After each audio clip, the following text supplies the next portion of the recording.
واده وکړو په عاشقي دې وکړو په مریتوب دې وکړو تاسې نه په عاشقي مې نه ده کړی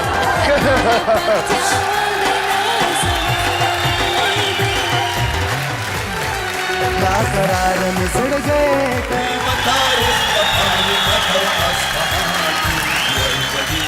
اختریز کنسرتونه د اختر په شپو کې 8 بجې او 10 دقیقې له لمر څخه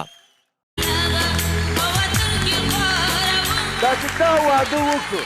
په عاشقي دې وکړو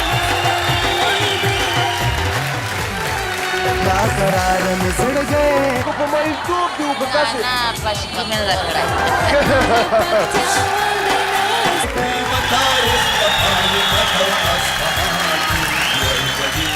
اختریز